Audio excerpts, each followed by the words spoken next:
everyone, welcome to Commerce Classes, and today's topic is combined or overall break even point. Like last video में मैंने आपको सिखाया था break even point analysis कैसे करते हैं और इससे रिलेटेड मैनेजमेंट डिसीजंस कैसे लिए जाते हैं।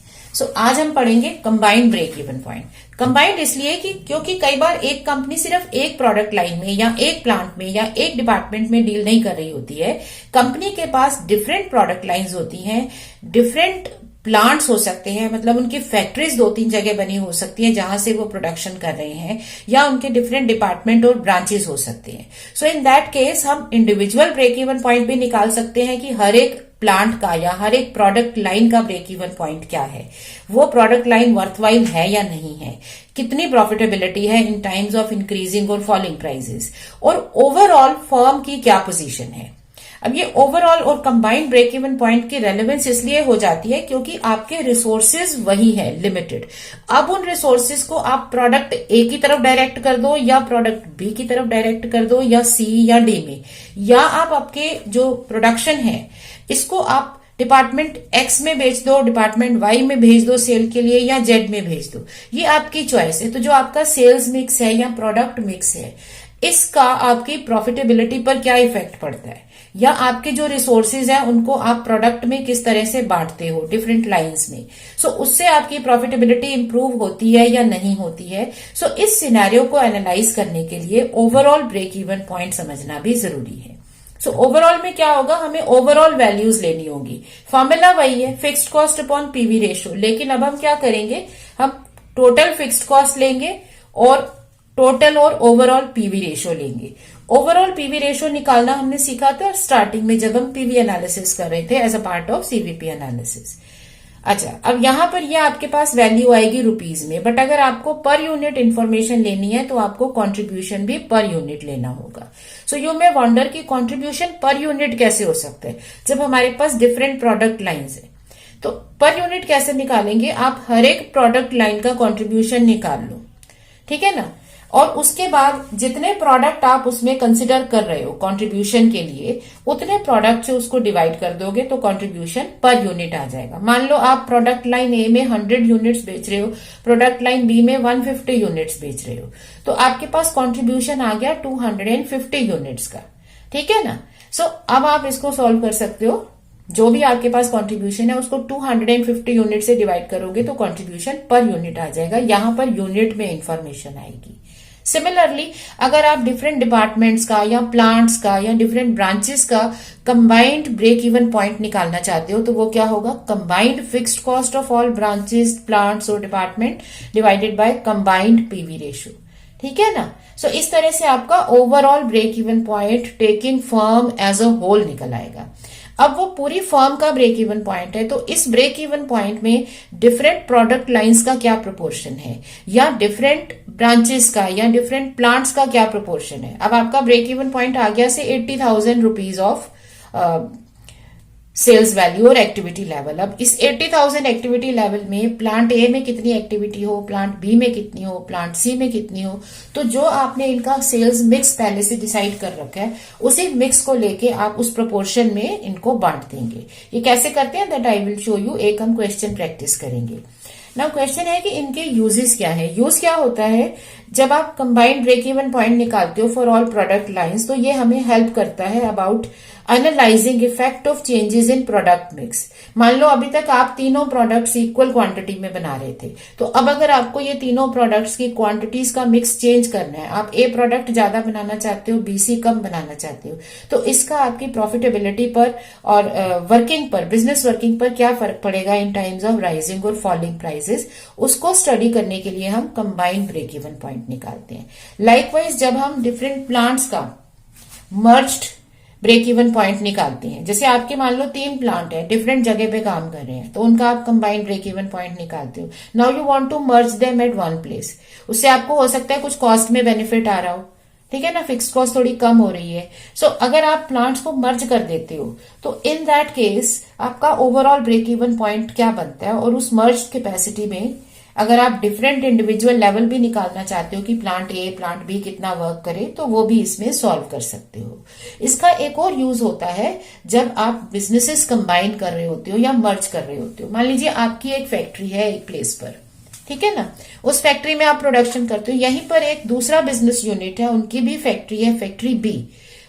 Now you are to decide whether to buy that factory. आप अपना दूसरी जो बिजनेस है उनकी फैक्ट्री को खरीदना चाहते हो, लेकिन यू वांट टू एनालाइज कि ये खरीदे या ना खरीदे, हमें प्रॉफिट होगा या नहीं होगा। तो आप क्या करोगे, आप दोनों का merged break even point, merged PV ratio solve करोगे। So that will show a light on the profitability कि अगर ओवरऑल प्रॉफिट्स आपके क्या रहेंगे in times of rising prices और राइजिंग डिमांड और फॉलिंग डिमांड। तो वो जो इफेक्ट्स है वो एनालाइज करने के लिए हम कंबाइंड रेशियो निकालते हैं। अब कंबाइंड रेशियो सॉल्व करने का फॉर्मूला तो बहुत सिंपल है, बट इसको कैलकुलेट कैसे करते हैं, कैलकुलेट करने के लिए जैसे मैंने आपको शुरू से बताया है, हम कॉस्ट शीट बना लेते हैं। इससे हमारी सारी कैलकुलेशन इजी हो जाती है। सो इट्स बेटर कि इस कैलकुलेशन के लिए भी rather than picking up information from one place to another, आप पूरा क्वेश्चन 3 बार रीड कर रहे हो फिर इंफॉर्मेशन ढूंढ के निकाल रहे हो, उससे बेटर है आप एक कॉस्ट शीट बना लो। तो आप प्रोडक्ट या प्लांट वाइज कॉस्ट शीट बना लोगे based on contribution.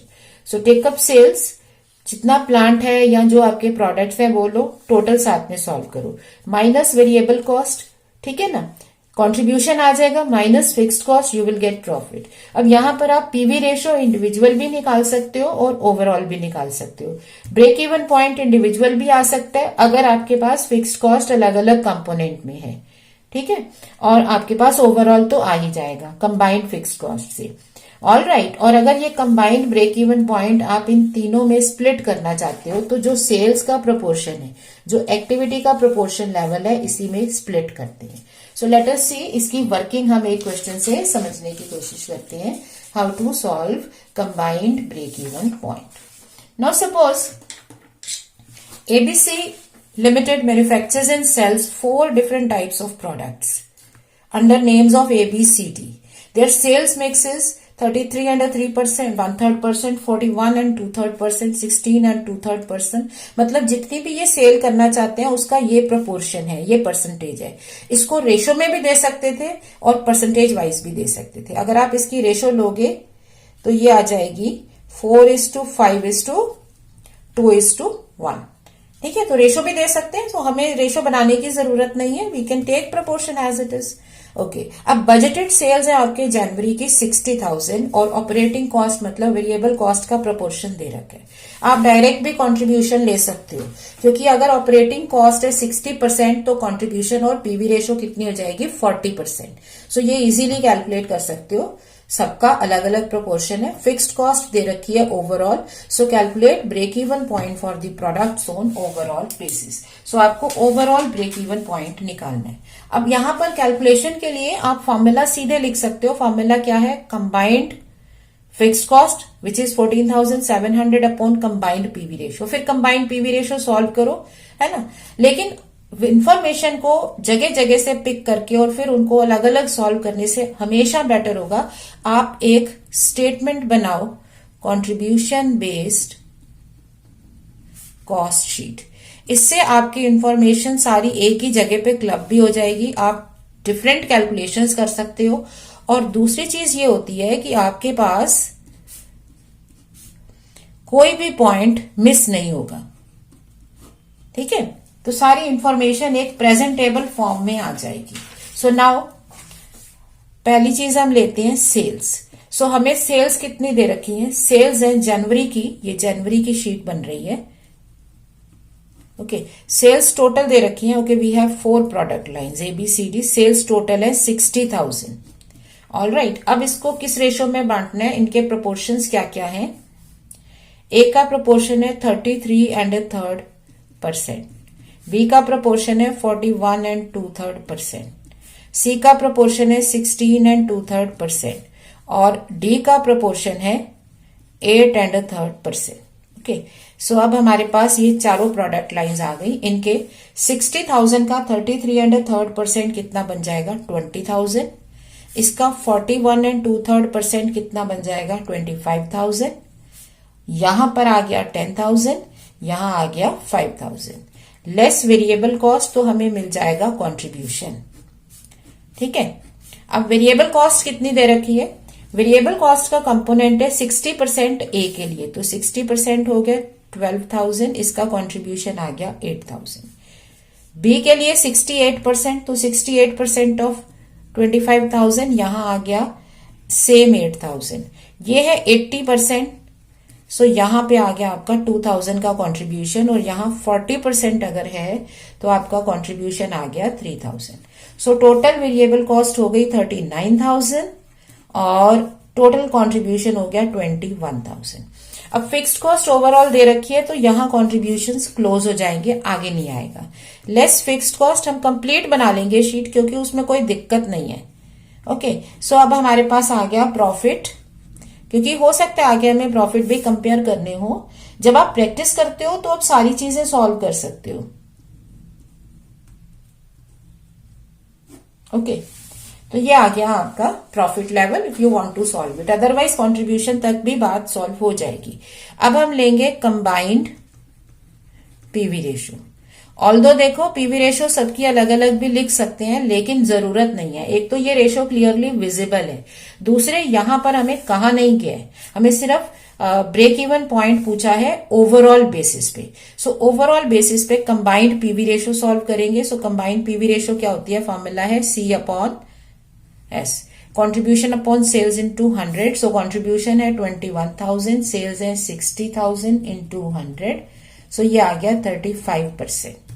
So combined break even point कितना आ जाएगा? Fixed cost upon combined PV ratio.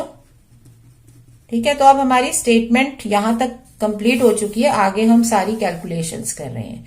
सो फिक्स्ड कॉस्ट आपकी थी 14,700 upon combined PV ratio 35%, so ये आ गया 42,000। Okay, combined break even point आ गया। अब अगर इस कंबाइंड ब्रेक इवन पॉइंट में आप कैलकुलेट करना चाहते हो कि सेल ऑफ ABCD कितनी होगी, मतलब इसमें ABCD का प्रोपोर्शन कितना होगा, तो A का प्रोपोर्शन है 33 एंड 1/3%, B का प्रोपोर्शन है 41 एंड 2/3%, C का 16 एंड 2/3 और ये 8 एंड 1/3%। ये तब करेंगे अगर कहा जाएगा, बट ये हम रिलेट कर सकते हैं। 60 की जगह हमारा break even point activity level ये हो गया, तो प्रोपोर्शन हल्के के कैलकुलेट हो सकती है। सो यहां तक आपका फर्स्ट पार्ट कंप्लीट है। This is combined break even point, और इंडिविजुअल प्रोपोर्शन भी सॉल्व कर सकते हो। अब समझो इसको हम यूज कैसे करते हैं मैनेजरियल डिसीजन मेकिंग में। So your next part is it is propose to change sales mix to A 25%, B 40%, C 30%, D 5%। आप ये मिक्स चेंज करना चाहते हो, रीजन क्या है वो हमें नहीं given, we are not to go into that.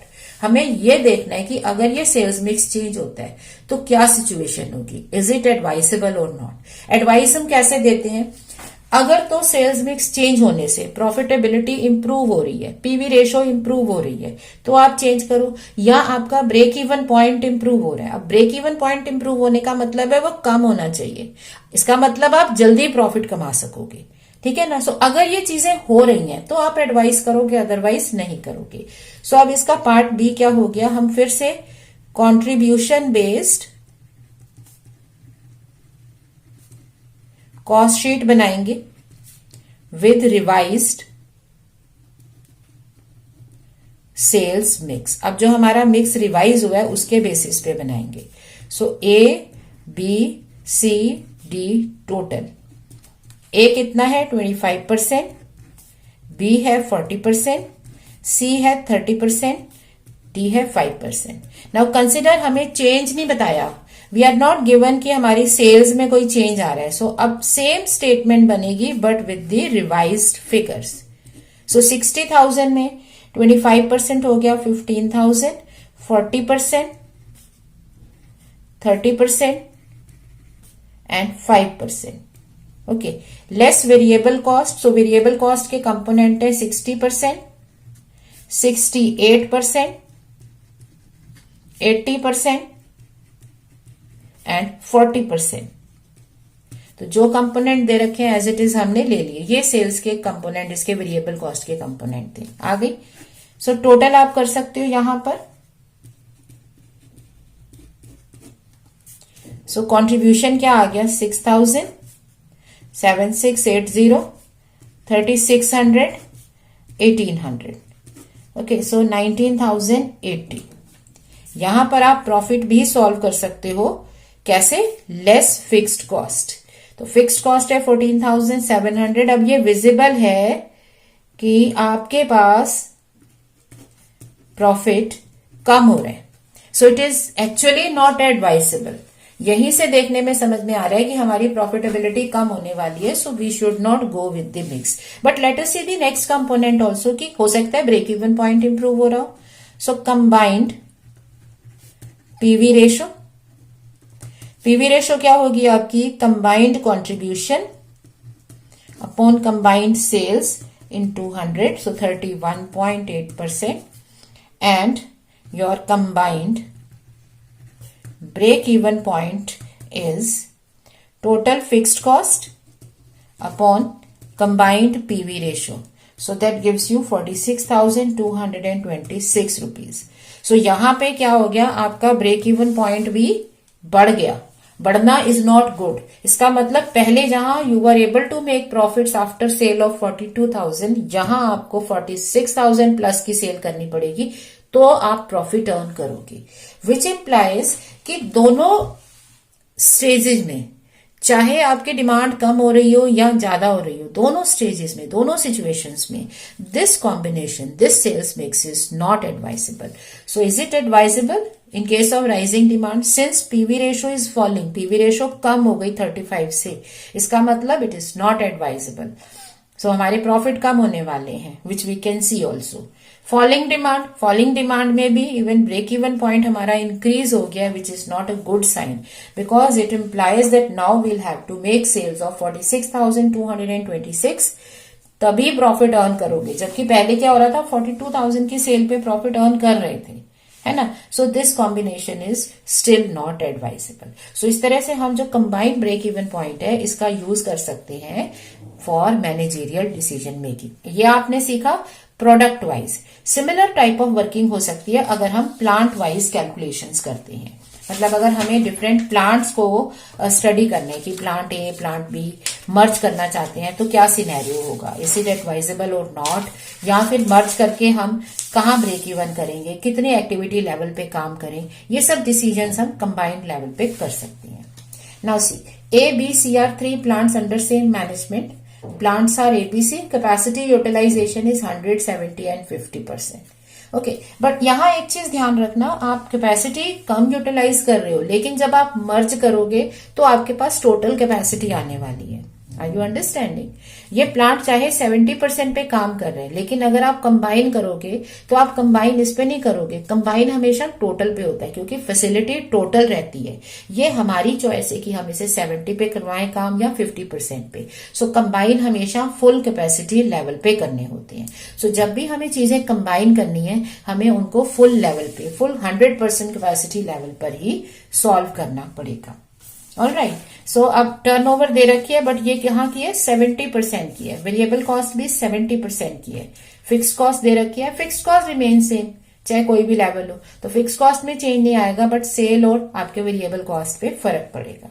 So break even point of merged plant and its capacity utilisation. सबसे पहले हमें मर्ज करके प्लांट का ब्रेक इवन पॉइंट निकालना है.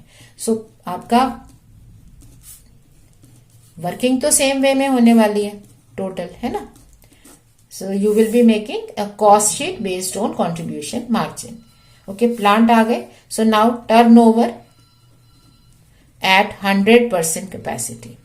तो अगर 100% कैपेसिटी लें तो ए के टर्नओवर तो 300 ही रहेगी, बी की कितनी हो जाएगी?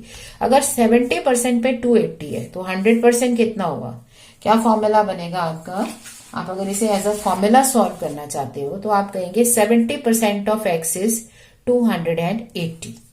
ठीक है ना. 70% ऑफ एक्स दैट इज जो भी टोटल इसका वर्किंग है 280 है तो टोटल कैपेसिटी कितनी हो गई? 400. यहां पर टोटल हो जाएगा 300. आई होप ये कैलकुलेशन आपको समझ में आ रही है. आप 70% पे सेल्स अगर 280 लेते हो मतलब आप टोटल सेल्स मान लो अगर एक्स है तो 70% ऑफ x क्या है 280, तो x कितना हो जाएगा 280 upon 70%, that is 400। Similarly 50% of total अगर 150 है तो टोटल कितना हो जाएगा 150 अपॉन 50%, दैट इज 300। ये हम परसेंटेज सॉल्व कर सकते हैं। सो हमारा टोटल कितना आ गया 1000। Amounts are in lakhs of rupees, lakh rupees में है।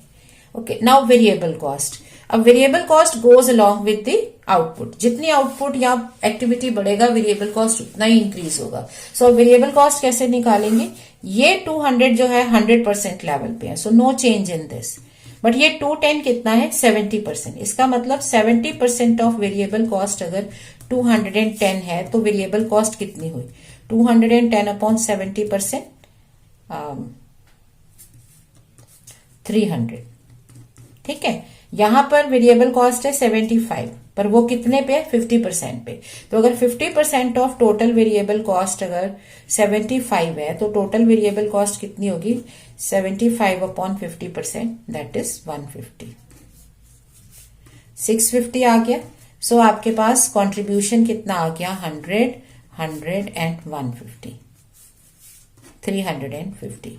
Now we can solve individual break even points, individual PV ratio, वो सॉल्व कर सकते हैं, लेकिन हम करेंगे नहीं क्योंकि हमें क्वेश्चन में कहा गया है break even point of merged plant and its capacity utilization. So merged plant का ही सॉल्व करना है वैल्यू, सो यहां हम इसे नहीं करेंगे।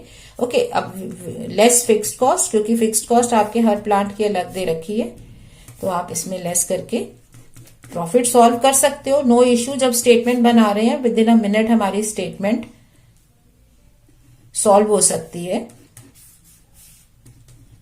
तो हमने ये स्टेटमेंट कंप्लीट कर ली। ओके, सो आपके पास कितना आ गया प्रॉफिट आ गया। ऑल्दो इसे सॉल्व करने की जरूरत नहीं है क्योंकि हमें क्वेश्चन में ये पूछा नहीं है। I am just doing it कि फर्दर मैं आपको थोड़े मैनेजमेंट डिसीजंस एक्सप्लेन कर सकती हूँ using one question only. All right, so अब combined PV ratio. Combined PV ratio होती है total fixed cost upon total contribution upon total sales. वो मैं ब्रेक इवन पॉइंट का फॉर्मूला लिख रही थी। सो टोटल कंट्रीब्यूशन हो गया आपका 350 और टोटल सेल्स हो गई 1000।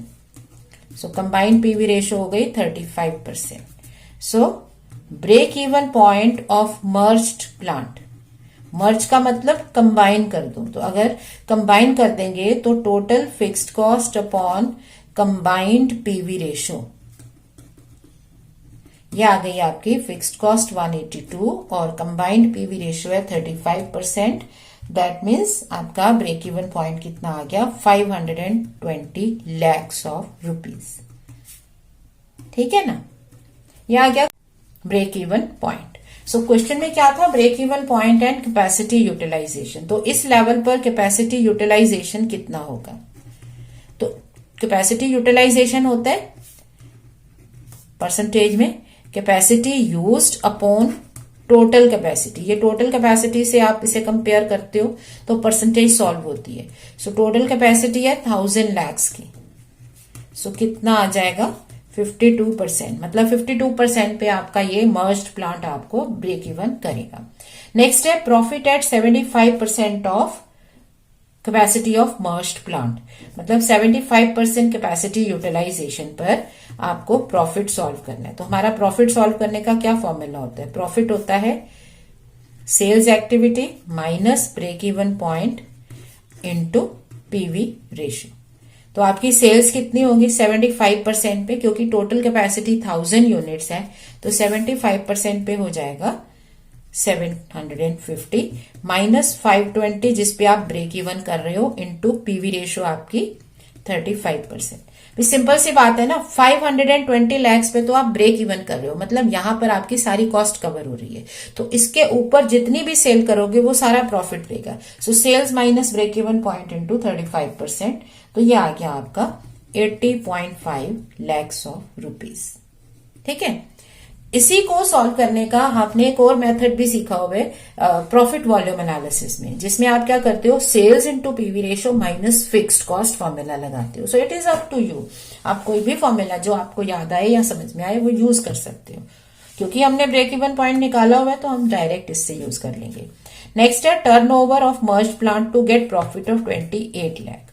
सो अगर आपको टर्नओवर सॉल्व करनी है एट डिजायर्ड प्रॉफिट लेवल, इसके भी दो फॉर्मूले आपने स्टडी किए हुए हैं। एक फॉर्मूला आपका क्या है, फिक्स्ड कॉस्ट प्लस कंट्रीब्यूशन और desired profit, fixed cost plus desired profit upon PV ratio. तो आपकी फिक्स्ड कॉस्ट है 182 प्लस आपका डिजायर्ड प्रॉफिट है 28 lakhs upon combined PV ratio आपकी कितनी हो गई, ये 35 है, सॉरी 35%। या इसका फॉर्मूला क्या है, टर्नओवर एट डिजायर्ड प्रॉफिट क्या हो सकता है, देखो 520 लैक्स जो ब्रेक इवन पॉइंट है, इतना प्रॉफिट तो आप, इतना सेल तो आपको चाहिए टू ब्रेक इवन, मतलब यहां तक आपके पास कोई प्रॉफिट नहीं है। इसके बियॉन्ड आप कितना प्रॉफिट कमाना चाहते हो, आप 28 लैक्स का प्रॉफिट कमाना चाहते हो। तो जितना आप प्रॉफिट कमाना चाहते हो 35% ऑफ पीवी रेशियो, ये आ जाएगा 520 lakhs plus 28 lakhs upon 35%, that is 80 lakhs. तो 600 लैक्स आ गया आपका turnover at desired profit 600 lakhs. तो चाहे ये फॉर्मूला आप यूज करें, fixed cost plus profit upon PV ratio, या आप break even point plus profit upon PV ratio करें, आपके फॉर्मूले सेम रिजल्ट देंगे। तो कितनी कैपेसिटी यूटिलाइजेशन है यहाँ पर 60%, क्योंकि ओवरऑल कैपेसिटी कितनी थी 1000 की। सो 60% पे आपका ये प्रॉफिट आ जाएगा। ठीक है, सो दिस इज हाउ हम स्टडी करते हैं कंबाइंड पीवी रेशियो को। सिमिलरली ये भी कह सकते हैं कि इफ यू आर से वर्किंग एट ए, अगर आप ए का कैपेसिटी यूटिलाइजेशन कम करके बी और सी का फुल कैपेसिटी यूज करना चाहते हो, तो आपके ब्रेक इवन पॉइंट पे या प्रॉफिटेबिलिटी पे क्या फर्क पड़ेगा। तो उस केस में हम क्या स्टडी करेंगे, हम इसे 50% पे वर्क कराएंगे और इसे कम पे कराएंगे। अब यहाँ पे हम मर्ज नहीं कर रहे हैं, हम एक चेंज को स्टडी कर रहे हैं। सो दैट इज वाई आई से जो हमारी मैनेजमेंट अकाउंटिंग की स्टेटमेंट्स होती हैं उसमें कभी भी एक गिवन फॉर्मेट नहीं हो सकता, स्टैंडर्ड नहीं हो सकता। डिसीजन के अकॉर्डिंगली हमारी स्टेटमेंट बदलेगी। आपके कॉस्ट बेस्ड जो है, कंट्रीब्यूशन बेस्ड कॉस्ट शीट, ठीक है ये स्टैंडर्ड है, लेकिन इसके आगे हमें कैलकुलेशंस कैसे करनी है वो डिपेंड करता है कि हमें क्या डिसीजन लेना है, क्या सिनेरियो है। सो सिनेरियो बेस्ड वर्किंग की जाती है ना। एक चीज इसमें रह गई, हमने दोनों क्वेश्चन में क्या किया है, कंट्रीब्यूशन जो सॉल्व किया और जो ब्रेक इवन पॉइंट सॉल्व किया, it was based on PV ratio. तो हमने रुपी वैल्यू में सॉल्व किया था।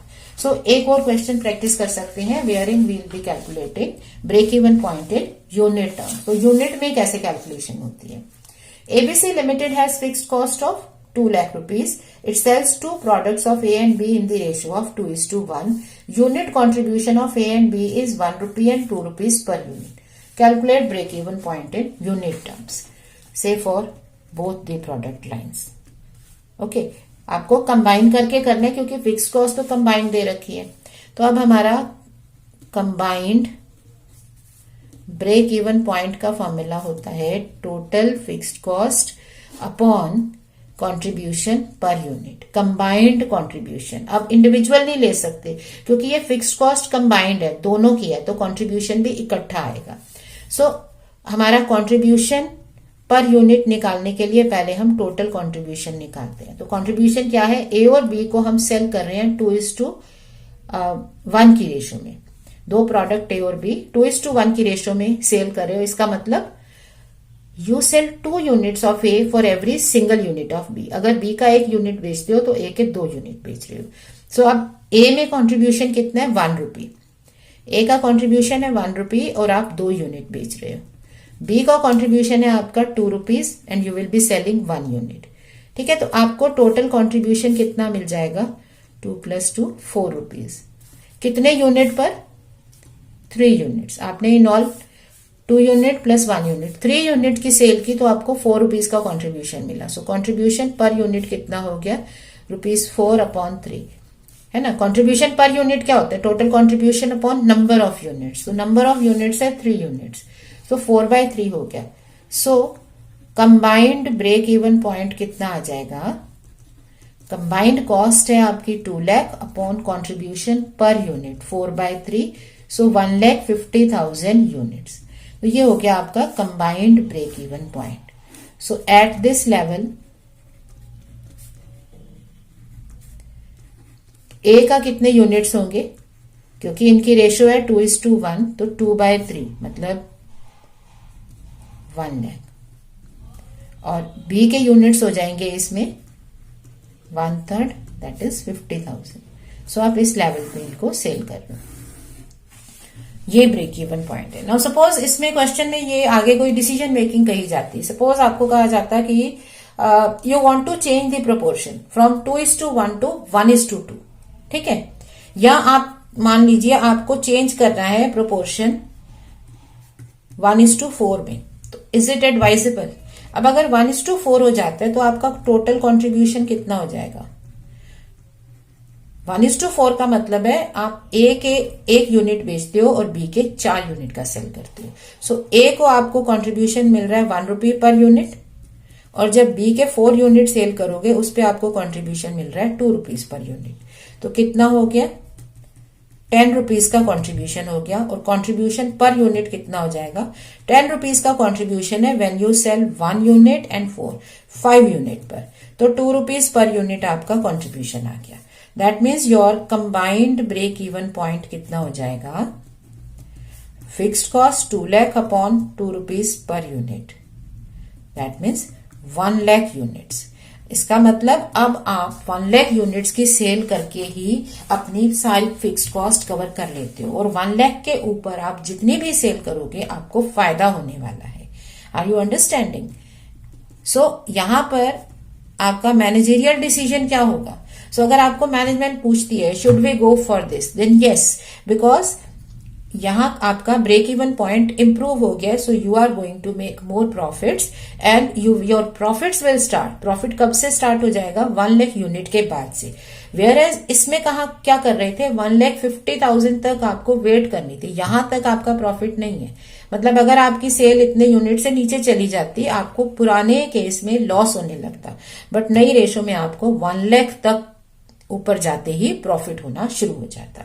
सेकेंडली इसमें प्रॉफिटेबिलिटी इंप्रूव हो रही है, whereas your contribution per unit पुराने प्रोपोर्शन मिक्स में कॉन्ट्रीब्यूशन 1.33 था, अब आपका कॉन्ट्रीब्यूशन 2 रुपीज पर यूनिट हो गया इन न्यू सेल्स मिक्स। सो ये भी आपके लिए प्रॉफिटेबिलिटी का सिनेरियो है। सो ऑन बोथ टर्म्स, चाहे आप पीवी एनालिसिस करो चाहे आप ब्रेक इवन पॉइंट एनालिसिस करो, दोनों केसेस में you are at a better position, so you should switch to this change. So ये है हमारी managerial decision making based on combined break even point, combined PV ratio. So इस तरह से आप इसको सॉल्व कर सकते हो। So I hope this is clear to you.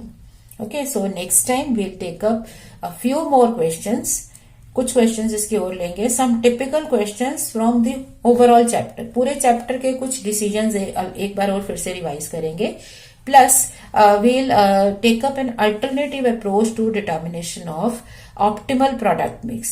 In case you remember, PV analysis की एक एप्लीकेशन आपने सीखी थी, ऑप्टिमल प्रोडक्ट मिक्स, याद है? सो उसका एक कुछ क्वेश्चंस और लेंगे and we'll study this with an alternative approach, एक और अप्रोच उसमें हम स्टडी करेंगे to understand that better. So keep learning and practicing. Thank you.